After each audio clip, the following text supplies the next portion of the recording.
If we stop and say, well, what is our common ground? I think there's tons of common ground. So what's the win-win for everybody? How do you meet your own organization's deliverables or mandates at the same time that you're saying we're part of a larger whole?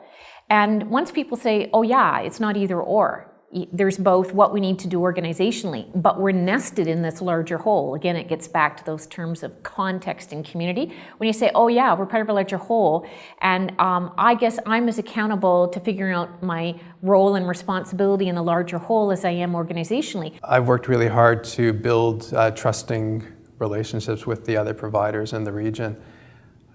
Fortunately, I've been working in the field for a good number of years and have gotten to sort of know frontline workers. We partner very closely with the visiting nurses, with the CCAC, with the care coordinators as well. And so I'm really fortunate to be able to bring those frontline relationships and that sort of credibility, I think, forward to an administrative level. So if I think, if you have that trust on the front lines in terms of, being a team player, but also being respectful of what everyone else brings to the table, for me at least, that's really yielded positive benefit. What I always do at the end of the day is say to everyone, if who's ever doing what they're doing in the best interest of that patient and the family, should we worry who's doing it? We build trusted relationships by making ourselves available to any of the team members.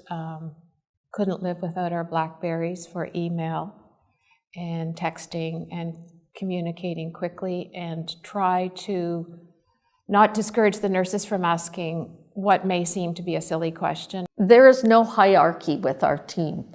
That physician is as important as the nurse, who's as important as a psychosocial, who's important as the volunteer that's there. We really want to be able to count on each other.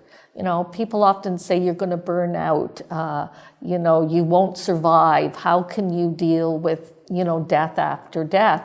But when we do it as a team, there's days where someone's stronger than the other person, so we lean on that stronger person. I think the way we've been successful building trust and relationships is kind of being there for each other, for the frontline, workers.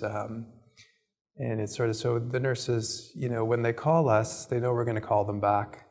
If they've got a problem, they know that they can, call us and we're going to help facilitate. Similarly, when we, need them, we are able to call. Same thing with the care coordinators. And it's sort of, it's that kind of thing. I'll scratch your back, you'll scratch mine.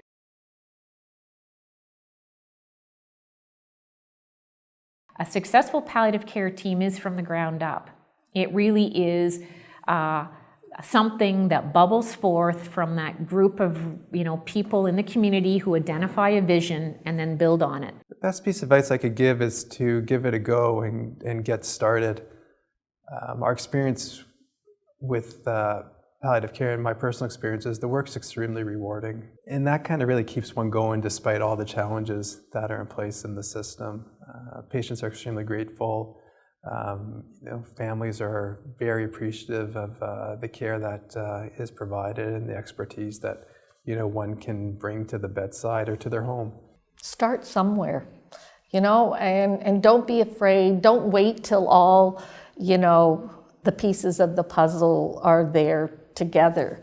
I think you start and learn from your mistakes and change it. I often say, as I sit around some of these tables, while we're trying to sort out best practice and what an interdisciplinary team should look like, start somewhere, because I have to help that person dying today because they're not here tomorrow.